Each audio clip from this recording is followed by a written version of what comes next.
Hi, everyone. Thank you for being here. I'm Karpagam Balasubramaniam. I'm working as a software engineering manager for eBay. Today, I'm going to make use of the time to talk about the power of authenticity. My strong belief is that as a human, if we are able to authentically and gracefully go through or navigate all our life transitions, I think we would be able to internally be happy as well. And also, as per the society norms, we could be successful. So there are generally different types of life transitions: anticipated, unanticipated, non event, and sleeper. So I'm going to talk about the sleeper transition. What was my personal journey when I identified I have one of such transition within me? I did my master's in software engineering in PhD Tech for 5 years. So while I was studying itself, I did two internships. So I was into a coding and software development starting from my age of 18. When I knew I'm ready for getting promoted to the next level as a manager, where I wanted to work with a lot of people and try to influence them and create more impact rather than just being an individual contributor and trying to create impact by my own builds and deployments, I was just constantly figuring out whether I'm there it. One fine day, I figured out after being able to multitask and after being able to be a great mom for my first daughter, there were a lot of things I think I spoke about in my last year's talk itself. There were a lot of changes happened while I was going through my first pregnancy in 2020-21 timeframe when COVID hit.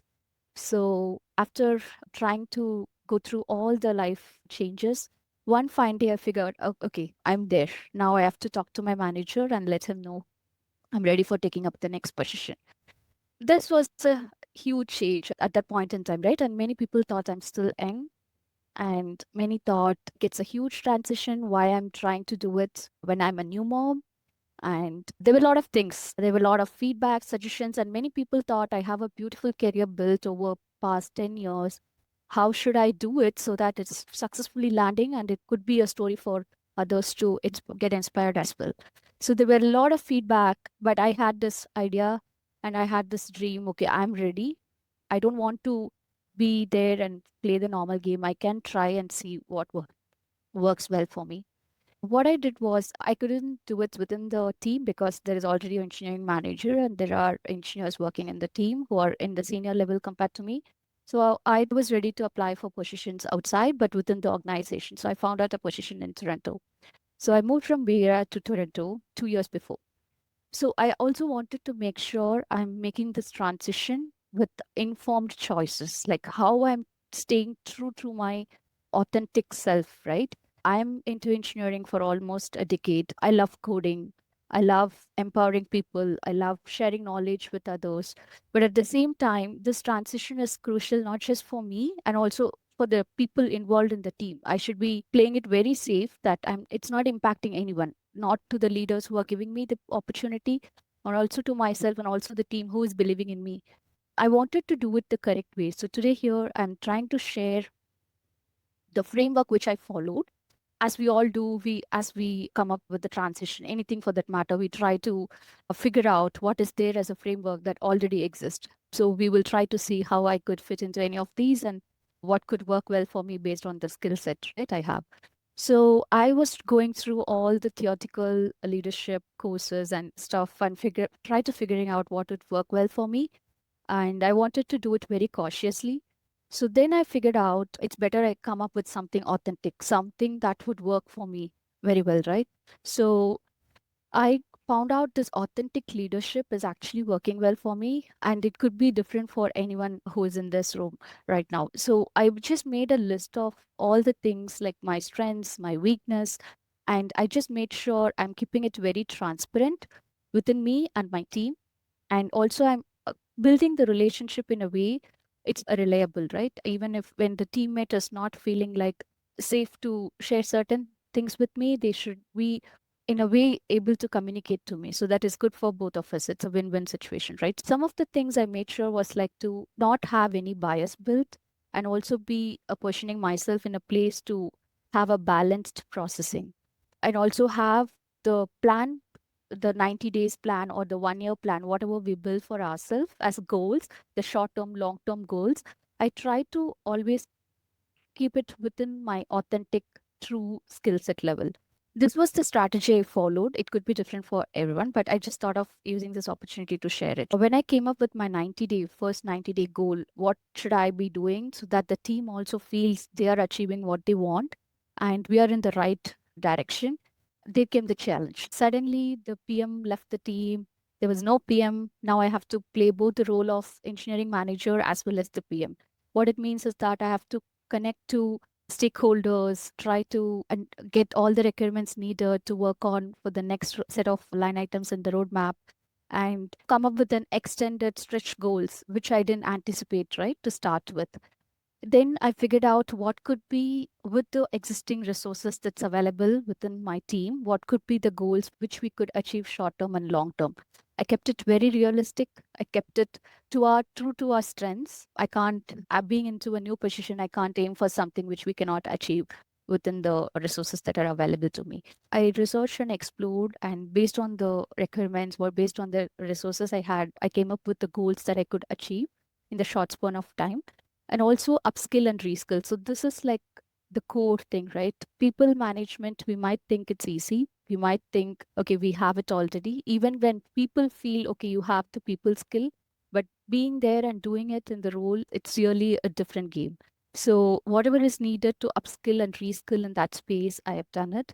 And also the rebranding, right? So people know me as an engineer. People know me as a go-to person for a product, but they don't know I'm the new manager, I'm the new PM for a certain area that I own within the organization. So I have to rebrand myself internal as well as external. So not within the organization, but also to the external organizations.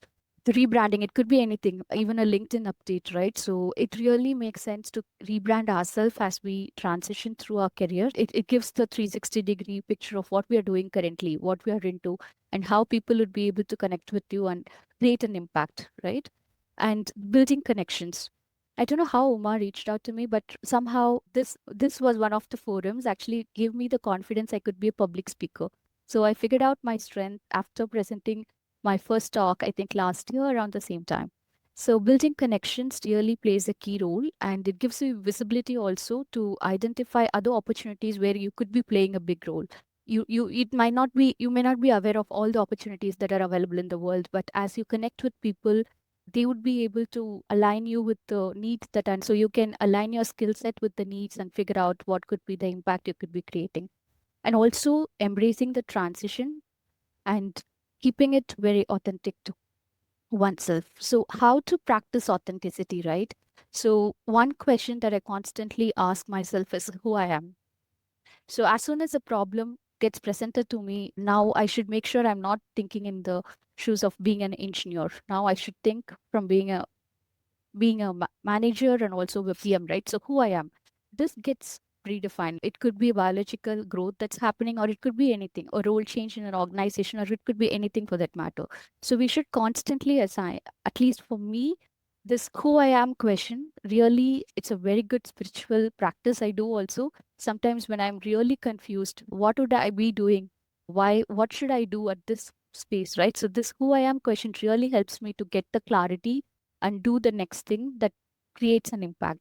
And also, if you're in a meeting or if you're in a meeting where you feel like you are the only voice who could represent certain item and no one else could understand also, or you are feeling like, okay, I'm not able to speak up, might be no one be able to connect to it and understand also, you should be able to voice out your opinion and make others listen to you and connect with you to solve the problem.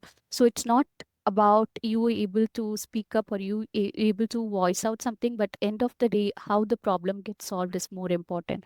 These are the questions I ask myself to root myself and be authentic and create some impact without being deviating from my authentic self. So I just wanted to end with this quote: the art of authentic living involves aligning our actions and words with our true values and beliefs. So it could be parenting also, right? Sometimes identifying the true self of the kids would really help to build a roadmap for them rather than trying to bring them to something else and trying to grow them in a different skill set that they are not even having within them. So it's important to identify true values and beliefs and align our living according to it. Embracing vulnerability, which is very key, then only we'd be able to grow and upskill ourselves. And keeping it transparent with people who are working with, that also makes a huge difference. And living a life that feels true, so that one find if you're doing something else that you don't even believe in, then the whole purpose of the life gets lost. And also, rather than conforming to the societal expectations, so whenever you feel like, okay, I have a dream but it's not matching with what is there in the society, if you truly believe in yourself, if you have this constant practice of, okay, this is what who I am, then I think even if you vary from what is the social norms, I think it will not be matter to you. I think you will develop the habit to, okay, let me shut down that voice. Let me believe in my goals and then go ahead with it. Thank you for this opportunity, Uma. Thank you everyone for listening to me.